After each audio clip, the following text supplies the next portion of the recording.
الحمد لولیہ والصلاة علی نبیہ وعلی آلہ واصحابہ المتأدبین بآدابہ اما بعد فاعوذ باللہ من الشیطان الرجیم بسم اللہ الرحمن الرحیم هو الذی ارسل رسولہ بالہدی ودین الحق لیظہرہ علی الدین کلہ وکفی باللہ شہیدا وقال النبی صلی اللہ تعالی علیہ وعلا آلہ واصحابہ وبارک وسلم اصحابی کا نجوم بأیہم اقتدیتم اہتدیتم صدق اللہ العلی العظیم وبلغنا رسولہ النبی الکریم ونحن علی ذالک لمن الشاہدین والشاکرین الحمدللہ رب العالمین۔ قابل صادق اعزاز و تکریم میرے واجب الاحترام دوستوں، بزرگوں، بھائیوں اور سماعت فرمانے والی میری اسلامی مذہبی دینی مائیں بہنیں، میں نے آپ کے سامنے قرآن مجید فرقان حمید کی ایک آیت مقدسہ پڑھی ہے۔ دعا کیجئے اللہ پاک حق و سچ کہنے کی توفیق نصیب فرمائے۔ جتنے مذاہب، جتنے نظریات ہیں تو وہ اپنے نظریات کو پیش کرنے کے لیے ان لوگوں کے اندر ان کو قابل قبول بنانے کے لیے کہ کچھ چیزوں کا سہارا لیتے ہیں، تو اسی طرح مذہب تشیع نے اپنے مذہب کو دوسرے لوگوں کے اندر قابل قبول بنانے کے لیے دو ہتھیاروں کا سہارا لیا ہے۔ عمومی طور پہ جب ہم تاریخ اسلام کا مطالعہ کرتے ہیں تو ایک بات ہمارے ذہن کے اندر آتی ہے کہ اسلام اور اہل اسلام کو جتنا نقصان مذہب تشیع نے پہنچایا ہے، اتنا نقصان نہ عبداللہ بن ابی پہنچا سکا، نہ یہود پہنچا سکے، نہ نصارہ پہنچا سکے۔ لیکن اس کی کیا وجہ ہے کہ اہل تشیع نے دین اسلام کو نقصان بھی پہنچایا، مسلمانوں کے لیے آستین کا سانپ بھی بنے رہے، اور آج تک مسلمانوں کی صفوں کے اندر وہ گھسے ہوئے ہیں۔ تو میرے دوستو، اپنی اس شناخت کو برقرار رکھنے کے لیے، اسلام کا لبادہ اوڑھنے کے لیے انہوں نے دو ہتھیاروں کا استعمال کیا ہے۔ تو میں اپنی اس گفتگو کے اندر مختصراً ان دو ہتھیاروں کا تذکرہ کروں گا، اور وہ دو ہتھیار ایسے ہیں کہ جو ہر انسان کے لیے جاذب نظر ہیں، وہ اپنے اندر بڑی کشش رکھتے ہیں، جس کی وجہ سے ہر طبقے کا، ہر عمر کا شخص مذہب تشیع کی طرف گیا، باوجود اس کے کہ انہوں نے جناب سیدنا حسین ابن علی رضی اللہ تعالیٰ عنہ کو کربلا کی وادی میں بلا کر شہید کیا، باوجود اس کے کہ سیدنا حسن ابن علی رضی اللہ تعالیٰ عنہ سے جائے نماز کو چھینا، باوجود اس کے کہ جناب حسن رضی اللہ تعالیٰ عنہ کی ران مبارک میں خنجر مارا، باوجود اس کے کہ جناب سیدنا عثمان غنی رضی اللہ تعالی عنہ کو 40 دن بھوکا پیاسا رکھ کے شہید کیا، باوجود اس کے کہ ابو طاہر کرامتی جیسے بدبخت اور لعین نے بیت اللہ پر حملہ کیا، حجاج کرام کے مقدس قافلے کو لوٹا، باوجود اس کے کہ بیت اللہ کے اندر گھوڑوں کو باندھا، باوجود اس کے کہ ابن القمی تاتاریوں کے ساتھ مل کر بغداد میں اسلام اور مسلمانوں اور اہل اسلام کا کشت و خون کرتا ہے، باوجود اس کے کہ حسن بن صبا فدائیوں نامی ایک جماعت تشکیل دے کر علماء، صلحاء، اتقیاء، زہداء اور بالخصوص عالم اسلام کے عظیم ہیرو بیت المقدس کے فاتح جناب صلاح الدین ایوبی رحمت اللہ تعالی علیہ پہ قاتلانہ حملے کرتا ہے، صلاح الدین ایوبی کے راستے میں روڑے اٹکاتا ہے، اس سے آگے چل کے نادر شاہ درانی ہندوستان پہ حملہ آور ہوتا ہے، غرض تاریخ اسلام کے ہر دور پہ، ہر موقع پہ اس طبقے نے اہل اسلام کو نقصان پہنچایا. پھر یہاں تک کہ پاکستان کے اندر اس کی بے شمار مثالیں موجود ہیں کہ انہوں نے پاکستان کو دو لخت کیا. اس کے باوجود یہ طبقہ پھیلتا کیوں جا رہا ہے؟ تو سب سے پہلا ہتھیار جو اس نے استعمال کیا ہے اس ہتھیار کو متع کہا جاتا ہے. یہ متع کیا ہے؟ یہ زنا کا دوسرا نام ہے. اس متع کے بارے میں بشیر حسین نے ایک کتاب لکھی، اس کتاب کا نام ہے جواز متع. اس کتاب کے اندر وہ لکھتا ہے کہ پاکستانی معاشرہ متع کا متحمل نہیں ہے. سوال اٹھتا ہے اگر یہ مسئلہ اتنا اہم ہے جیسا کہ تمہاری کتاب وسائل الشیعہ جلد 8 کے اندر لکھا ہے کہ متع ہمارے مذہب کی ضروریات میں سے شامل ہے، اور دین جس کو دین اسلام کہا جاتا ہے، تم اپنے آپ کو دین اسلام کا پیروکار کہتے ہو، دین اسلام کا علمبردار کہتے ہو، پھر ہمارا سوال تم سے یہ ہے، تمہارا یہ کہنا کہ پاکستانی معاشرہ اس متع کا متحمل نہیں ہو سکتا، یہ کیسے ہو سکتا ہے؟ اس لیے کہ دین اسلام تو دین فطرت ہے، فطرت سے بغاوت کوئی معاشرہ نہیں کر سکتا. پھر تم نے اپنی کتاب میں یہ کیوں لکھا کہ یہ جو متع ہے اس کا پاکستانی معاشرہ متحمل نہیں ہے؟ تو اس سے یہ بات سمجھ میں آتی ہے کہ اس مسئلے کا دین اسلام سے کوئی تعلق نہیں ہے، بلکہ تم نے لوگوں کو بدکاری فحاشی کی طرف لانے کے لیے اور اپنے حلقہ احباب کو وسعت دینے کے لیے اس کو رائج کیا ہے. اور یہ بات میں ہوا میں نہیں کر رہا، بلکہ حسین الموسوی نے ایک کتاب لکھی ہے، اس کے اندر وہ ایک واقعہ لکھتا ہے کہ ایک موصل کا رہنے والا سنی تھا اور ایک شیعہ، وہ آپس میں متع کے مسئلے پہ بحث کر رہے تھے. بات چلتے چلتے یہاں تک پہنچی کہ چلو چلتے ہیں تمہارے کسی مذہبی رہنما کے پاس، چل کر اس سے پوچھتے ہیں کیا متع تمہارے مذہب میں جائز ہے یا جائز نہیں ہے. جب وہ آئے نجف اشرف میں امام الخوئی کے پاس، اس سے آ کر سوال کیا کہ امام کیا متع کرنا جائز ہے یا جائز نہیں ہے؟ تو امام نے اس کو دیکھ کر کہا کہ تم کہاں کے رہنے والے ہو؟ تو سنی نوجوان نے کہا میں موصل کا رہنے والا ہوں، یہاں نجف اشرف میں 2 ماہ سے رہ رہا ہوں. تو اس نے کہا تمہارے مذہب میں تو حرام ہے پر ہمارے مذہب میں جائز ہے. پھر وہ سنی کہنے لگا اگر تمہارے مذہب میں جائز ہے، میں 2 ماہ سے یہاں رہ رہا ہوں، تو اس طرح کرو اپنی بیٹی مجھے متع کے لیے دے دو تاکہ میں اس گناہ سے بچ جاؤں.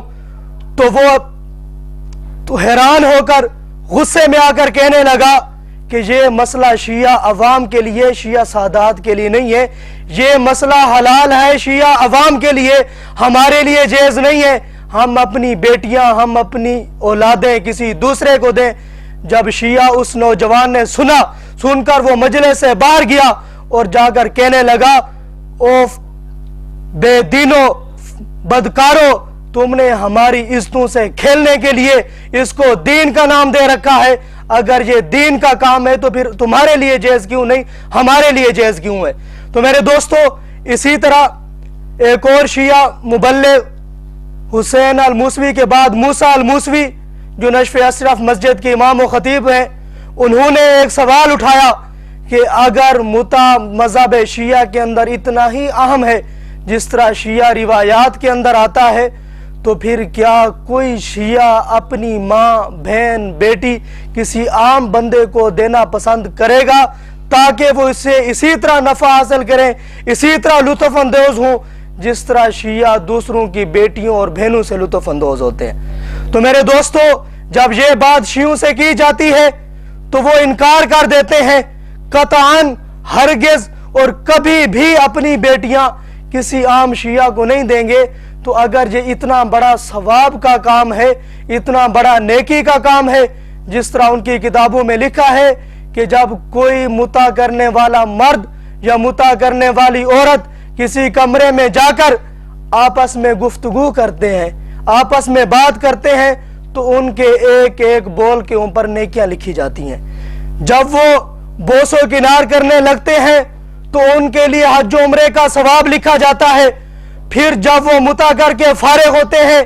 اور فارغ ہونے کے بعد جب وہ غسل کرتے ہیں تو غسل کے ایک ایک قطرے سے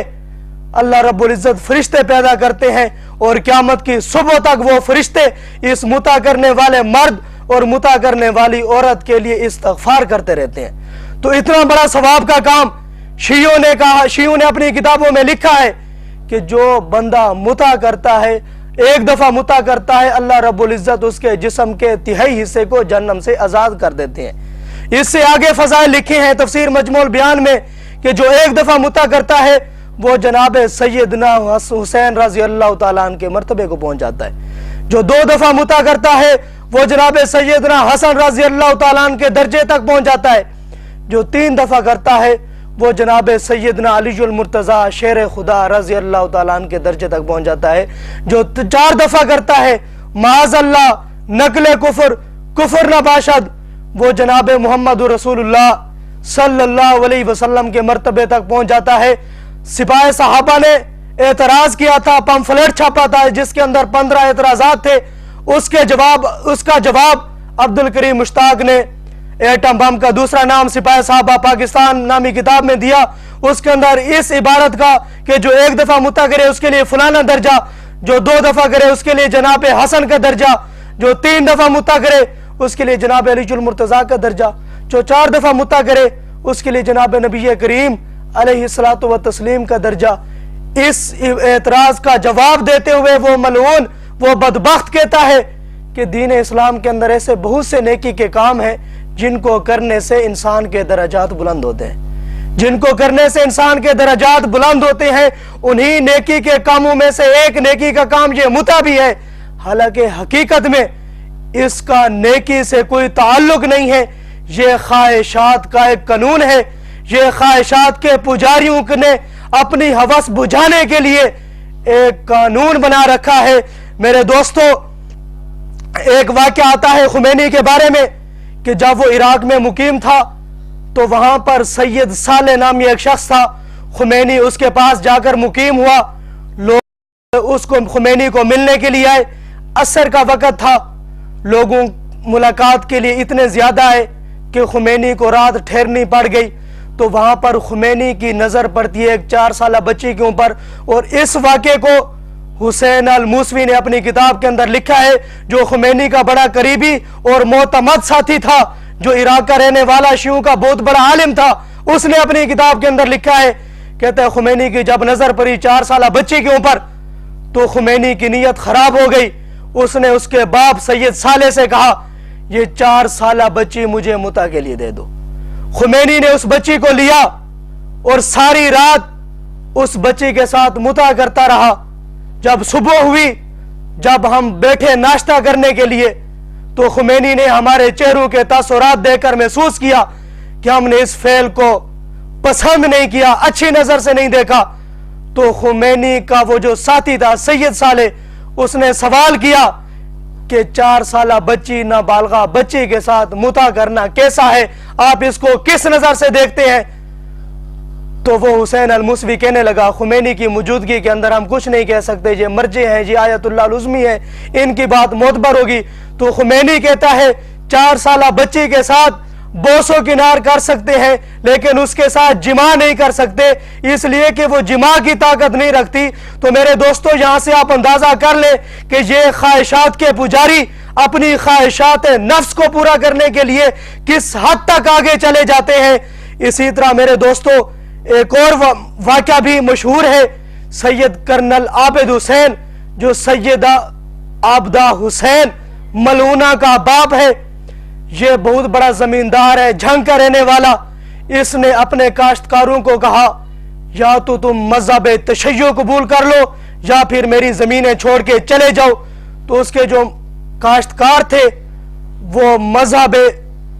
اہل سنت بریلوی مسلک کے تھے۔ انہوں نے خواجہ قمر الدین سیالوی رحمت اللہ تعالی علیہ سے جا کر کہا کہ حضرت ہمیں اس پریشانی کا سامنا ہے، بتائیں کیا کریں۔ حضرت خواجہ قمر الدین سیالوی رحمت اللہ تعالی علیہ نے فرمایا کہ تم جاؤ، 1 ہفتے کے بعد میرا پروگرام رکھو، میں آؤں گا اور آ کر گفتگو کروں گا۔ حضرت خواجہ صاحب رحمۃ اللہ تعالی علیہ تشریف لائے، آ کر مذہب تشیع کے اوپر بڑی عمدہ گفتگو کی اور اہل تشیع کو کافر قرار دیا۔ پھر اس کے بعد جب کرنل عابد حسین نے سنا، کہا کہ حضرت آپ ہمارے شہر میں آئے اور اس کے بعد ہمیں کافر قرار دیا، یہ بات اچھی نہیں ہے۔ حضرت نے کہا کچھ دنوں کے بعد آؤں گا، تمہاری کوٹھی میں آ کے تقریر کروں گا۔ میرے دوستوں، کچھ دنوں کے بعد حضرت تشریف لائے، اس کی کوٹھی پہ آ کر تقریر کی تو کرنل عابد حسین وہاں سے بھاگ کر چلا گیا۔ تو پھر کچھ دنوں کے بعد کرنل عابد حسین نے لکھنؤ سے ایک شیعہ مجتہد بلایا، کس لیے؟ کہ خواجہ قمر الدین سیالوی رحمت اللہ تعالی علیہ سے مناظرہ کرے۔ خیر، وہ مناظرہ تو نہ کر سکا، تو اس نے کرنل عابد حسین سے کہا کہ مجھے متع کے لیے اپنی بیٹی دو۔ اس نے جب یہ کہا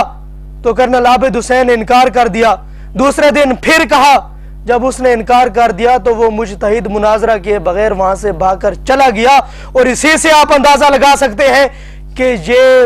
مسئلہ، یہ بنیاد جس کے اوپر شیعہ کتب وسائل شیعہ یہ کہتی ہے کہ متع ہمارے مذہب کی ضروریات میں سے ہے، تو پھر ہمارا ان سے یہ سوال ہے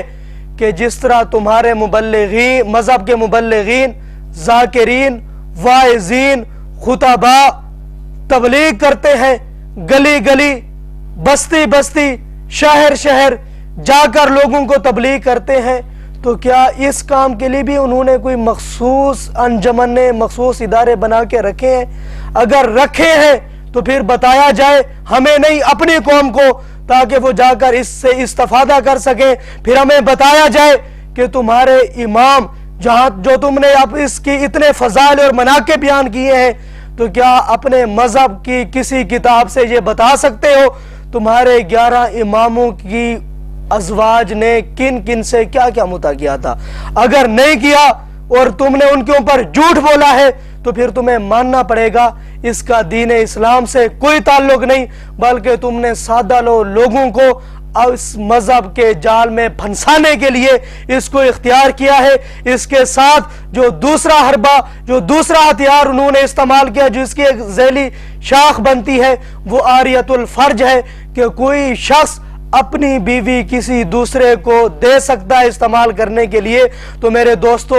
یہ وہ مذہب ہے جس مذہب کے اندر اتنی فحاشی، اتنی عریانی ہے، اور اسی فحاشی اور عریانی کی وجہ سے یہ مذہب، یہ طبقہ اہل اسلام کو نقصان پہنچانے کے باوجود پھیلتا جا رہا ہے۔ اس میں کوئی کشش نہیں، اس میں کوئی جاذبیت نہیں، سوائے عشق کہ یہ اہل ہوس کی ہوس کو بجھاتا ہے، یہ خواہشات نفس کے پجاریوں کی خواہشات کو پورا کرتا ہے۔ اگر خواہشات نفس کے پجاریوں کی اس خواہش پہ پابندی لگا دی جائے تو یہ مذہب ہمیشہ ہمیشہ کے لیے ختم ہو جائے گا۔ اللہ رب العزت سے دعا ہے، اللہ رب العزت مجھے، آپ کو اور تمام مسلمانوں کو اس خواہشات نفس کے پجاری مذہب سے بچنے کی اور تمام مسلمانوں کو اس سے بچانے کی توفیق عطا فرمائے۔ وما علینا الا البلاغ۔